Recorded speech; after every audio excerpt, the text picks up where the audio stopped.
দেশের বিভিন্ন জেলার মতো শেরপুর থেকে ঢাকায় ছুটে আসছেন বিএনপির নেতাকর্মীরা। এ নিয়ে আরো জানাতে শেরপুর থেকে এবারে আমাদের সাথে যুক্ত হচ্ছেন সহকর্মী এম জুবাইর। জুবাইর, আমরা চট্টগ্রামে যুক্ত ছিলাম, সেখানে আমাদের সহকর্মী জানাচ্ছিলেন চট্টগ্রাম থেকে ইতোমধ্যে ট্রেনে উপচে পড়া ভিড় সমর্থকদের, নেতাকর্মীদের। তারা বেশ উচ্ছ্বসিত তাদের প্রিয় নেতাকে 17 বছর পর মাতৃভূমিতে ফেরত পাওয়ার জন্য। এই উৎসবমুখর পরিবেশে আপনি যেখানে আছেন সেখানে সমর্থকরা কি বলছেন, তাদের উৎসাহ উদ্দীপনা নিয়ে একটু জানাবেন। সারা দেশের মতো কিন্তু শেরপুরেও নেতাকর্মীদের মাঝে ব্যাপক উৎফুল্লতা দেখা দিচ্ছে। গারো পাহাড়ের পাদদেশের এই জেলায় শীতের কনকনে শীত উপেক্ষা করে নেতাকর্মীরা রওনা হচ্ছেন ঢাকার পথে। তারা তাদের নেতা দেশে ফিরবেন এবং তাকে তারা সংবর্ধনা দেবেন, সেই জন্য কিন্তু তারা যাচ্ছেন। আমাদের সাথে এই মুহূর্তে আশেপাশে যত নেতাকর্মীরা রয়েছে তারা কিন্তু ইতোমধ্যে তারা বিভিন্ন গাড়িতে চড়ে বসেছেন। অল্প কিছুক্ষণের মধ্যেই তারা শেরপুর থেকে রওনা হবেন বলে জানিয়েছেন। শেরপুর থেকে আমরা জানতে পেরেছি যে 120টিরও অধিক বাস এবং 30টি মাইক্রোবাস ছাড়াও আরও অনেক গাড়ি নিয়ে কিন্তু আসলে নেতাকর্মীরা যাচ্ছেন। আমরা একটু জানবো নেতাকর্মীদের কাছে তাদের আবেগ, তারা কি ভাবছেন, আমরা সেটা জানার চেষ্টা করব। আচ্ছা, একটু বলবেন যে অনেক তরুণ যারা এখনো তারেক রহমানকে সশরীরে দেখতে পারেননি, তারাও তো যাচ্ছেন এই সমাবেশে, তো তারা কি ভাবছেন? জি, আপনাকে ধন্যবাদ। আমরা তরুণ প্রজন্ম তারেক রহমানকে এখন আমরা নিজ চোখে দেখতে পারিনি। আসলে আমাদের মনে যে একটা আনন্দ উচ্ছ্বাস, এটা আপনাদের বলে আসলে বোঝাতে পারবো না। একটি নজর দেখার জন্য তারেক রহমানকে অনেক দূর দূরান্ত থেকে, অনেক 2-3 দিন আগে থেকেই তারেক রহমানকে রিসিভ করার জন্য অনেক তরুণ প্রজন্ম গিয়েছে। আমরা ইনশাল্লাহ যাচ্ছি। আমরা ওনাকে দেখার জন্য অনেক আবেগ ফিল করতেছি, যে আমাকে দেখেছে মনে হচ্ছে যে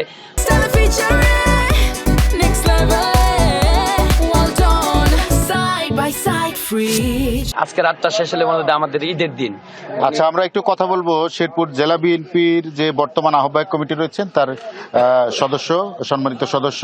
আমি ওনার কাছ থেকে জানতে চাইবো, একটু বলবেন যে এই যে জিয়া পরিবারের যে এই দেশের জন্য যে ত্যাগ তিতিক্ষা, সেই সংগ্রামে আসলে কি নতুন কোনো মাত্রা যোগ হতে যাচ্ছে কিনা?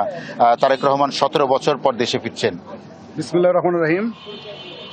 স্বাধীনতার ঘোষক শহীদ রাষ্ট্রপতি জিয়াউর রহমানের পুত্র, বাংলাদেশে আগামী দিনের রাষ্ট্রনায়ক জনাব তারেক রহমান দীর্ঘ 17 বছর এই দেশে আসতে পারে নাই ফ্যাসিস্ট আওয়ামী লীগ সরকারের জন্য, শেখ হাসিনার একক আধিপত্যের জন্য সেই দেশে আসতে পারে নাই। দীর্ঘ 17 বছর পর আগামীকাল 12টার সময় আমাদের বিমানবন্দরে অবতরণ করবেন। তার জন্য সারা দেশের মানুষ চেয়ে আছে তাকে বরণ করার জন্য। তার সঙ্গে আমাদের শেরপুর জেলা থেকেও আমাদের সাধারণ মানুষ সবাই আগ্রহ ভরে বসে আছে আমাদের নেতা, আগামী দিনের রাষ্ট্রনায়ক জনাব তারেক রহমানের কে বরণ করার জন্য এবং আবেগ ঘন পরিবেশের জন্য। এবং আগামীকাল যেন আমাদের ঈদের মতো লাগতেছে, যে আমরা কখন সকাল হবে, কখন আমাদের নেতাকে আমরা বরণ করে নেব। আমরা শেরপুরের মানুষ সবাই আগ্রহ ভরে বসে আছে। আচ্ছা, আমরা আরো একজন প্রবীণ রাজনীতিবিদ রয়েছেন, তার কাছ থেকে জানবো যে তারেক রহমান, আচ্ছা একটু বলবেন যে তারেক রহমান এই যে 17 বছর পর দেশে ফিরছে, আপনাদের আবেগ কেমন, আপনারা কি ভাবছেন, দলের নেতাকর্মীরা কি ভাবছে? বিসমিল্লাহির রহমানির রহিম। আমাদের বিএনপির ভারপ্রাপ্ত চেয়ারম্যান জনাব তারেক রহমান 17 বছর পরে বাংলাদেশে ফিরছেন। আমরা বাংলাদেশ জাতীয়তাবাদী স্বেচ্ছাসেবক দল সহ শেরপুরের প্রত্যেকটি দলের নেতা কর্মী আমরা তারেক রহমানকে বরণ করার জন্য, তারেক রহমানকে এক নজর দেখার জন্য, বাংলাদেশের মানুষ যেভাবে উদ্বিগ্ন হয়ে আছে আমরা দেখার জন্য আগামীকালকে তিনি বিমানবন্দরে নামবেন, তাকে এক নজর দেখার জন্য আমরা উদ্বিগ্ন। জি জি, আমরা আসলে যেমনটি শুনছিলাম সারা দেশের মতোই শেরপুরের নেতাকর্মীদের মধ্যেও ব্যাপক উচ্ছ্বাস দেখা দিচ্ছে। তারা প্রচন্ড আবেগ নিয়ে তারা হচ্ছে শেরপুর থেকে, শেরপুর সদর থেকে, এবং জেলা থেকে। জুবাইর, আপনাকে ধন্যবাদ। আমরা পরবর্তীতে আবারও যুক্ত হব। তারেক রহমানের স্বদেশ প্রত্যাবর্তন ঘিরে ঢাকামুখী মানুষের ঢল নেমেছে সিলেটেও। সে বিষয়ে আরো খবর জানাতে যুক্ত হচ্ছেন সহকর্মী প্রত্যুষ তালুকদার। প্রত্যুষ, আমরা চট্টগ্রামে এবং শেরপুরে দেখাচ্ছিলাম, চট্টগ্রামে যেমন ট্রেন স্টেশনে মানুষের উপচে পড়া ভিড় বেড়েছে, আপনিও তো রেল স্টেশনে আছেন, একইভাবে সেখানেও কি মানুষের উপচে পড়া ভিড় দেখছেন কিনা? মানুষের উচ্ছ্বাস উদ্দীপনা, আবেগ ঘন মুহূর্তে 17 বছর পর তারা তাদের প্রিয় নেতাকে ফিরে পাচ্ছেন, সেই বিষয়টি নিয়ে একটু জানাবেন।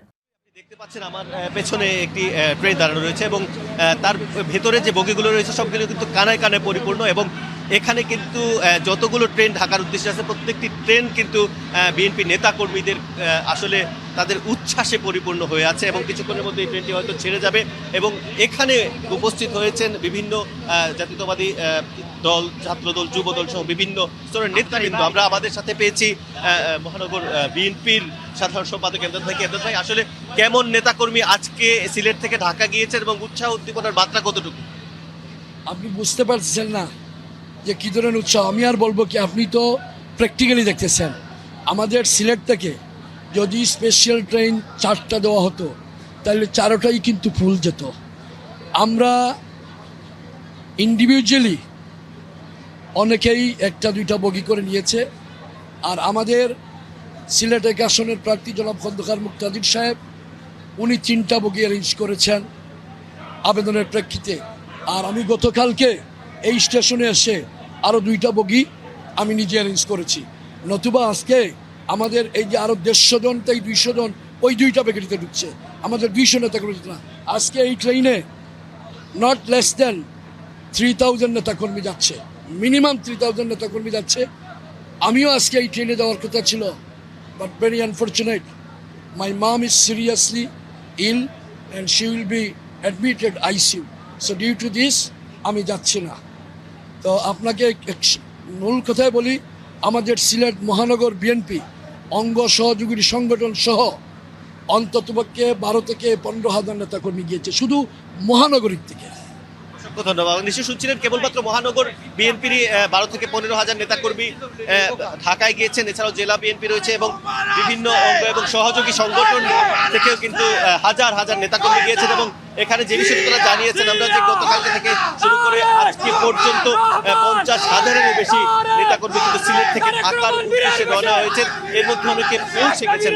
তো এছাড়াও এই রেল পথ ছাড়াও কিন্তু পাশেই সিলেট কদমতলী অর্থাৎ কেন্দ্রীয় বাস টার্মিনাল, সেই বাস টার্মিনাল থেকেও কিন্তু হাজার হাজার মানুষ বিভিন্নভাবে গিয়েছে। অনেকে একটা গ্রুপ হয়ে বাস রিজার্ভ করেছেন, অনেকে যে লাইনের যে বাসগুলো রয়েছে কিংবা নিয়মিত যে বাসগুলো রয়েছে সেগুলোতে গিয়েছেন। এছাড়াও মাইক্রো বাস, মিনি বাস এবং প্রাইভেট কার যুগে কিন্তু অনেকে গিয়েছেন।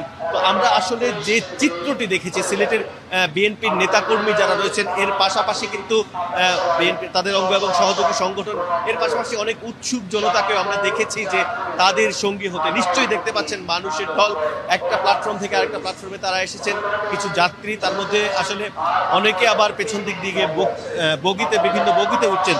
তো সকলে আসলে একটা জিনিস প্রত্যাশা করছেন, যেহেতু আগামীকাল সিলেটে অর্থাৎ কিছুক্ষণের মধ্যেই আসলে আমরা যে খবরটি পেয়েছি যে তারেক রহমানকে বহনকারী যে বিমানটি PG-201 হিথ্রো থেকে ছেড়ে যাবে, বাংলাদেশে ছেড়ে আসবে, সেটি কিন্তু আগামীকাল সকাল 9:50-এর দিকে সিলেটে আসার কথা রয়েছে। সেই বিষয়টিও কিন্তু আসলে গুরুত্বর সাথে দেখা হচ্ছে, বিশেষ করে প্রশাসনিকভাবে।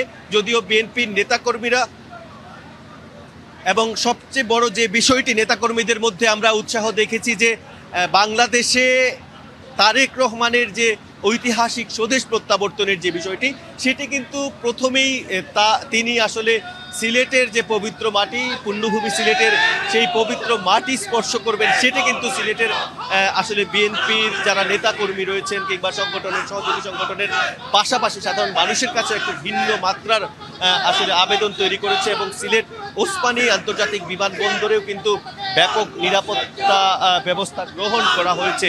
তো এখন আরেকটু স্লোগান দিচ্ছেন এখানকার নেতাকর্মীরা, তাদের সাথে একটু কথা বলবো। আপনারা আসলে আপনাদের উৎসাহ উদ্দীপনার কথা একটু ছোট্ট করে জানতে চাইবো। আসলে 17 বছর পর আমাদের দলের ভারপ্রাপ্ত চেয়ারম্যান তারেক রহমান দেশে আসছেন, সেই উজ্জীবিতার কথা আসলে ভাষা প্রকাশ করার মতো নয়। সারা বাংলাদেশের জনগণ উন্মুখে আগ্রহী আছে যে আগামীকাল আমাদের তারেক রহমানকে রিসিভ করার জন্য হাজার হাজার লক্ষ লক্ষ মানুষ ঢাকায় সমাগম হবে। তারই লক্ষ্যে সিলেট থেকে শতাধিক হাজার হাজার নেতাকর্মী যার যার উদ্যোগে যাচ্ছে। তারপরে আমাদের যুবদল বিএনপি উদ্যোগে বিশেষ ট্রেনের ব্যবস্থা করা হয়েছে এবং গাড়ির ব্যবস্থা করতে, সবার উদ্যোগে নিয়ে আমরা শত শত নেতাকর্মী যাচ্ছে।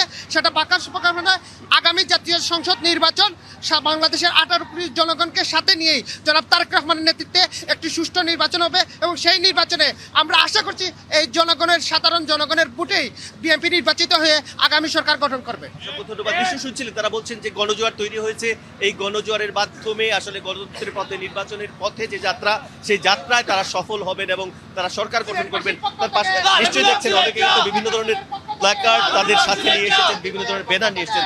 তো সবকিছু মিলিয়ে আসলে নেতাকর্মীদের মধ্যে ঢাকায় যাওয়া নিয়ে কিংবা তারেক রহমানের বরণ করা নিয়ে যেরকম উৎসাহ উদ্দীপনা রয়েছে, তেমনি আগামীকাল সিলেটে তার অবতরণ। আমরা যত জানতে পেরেছি সিলেটে এসে বিমান 1 ঘন্টার যাত্রা বিরতি দেবে, তিনি বিমান থেকে নামবেন কিনা সেই বিষয়টি এখনো স্পষ্ট করা হয়নি।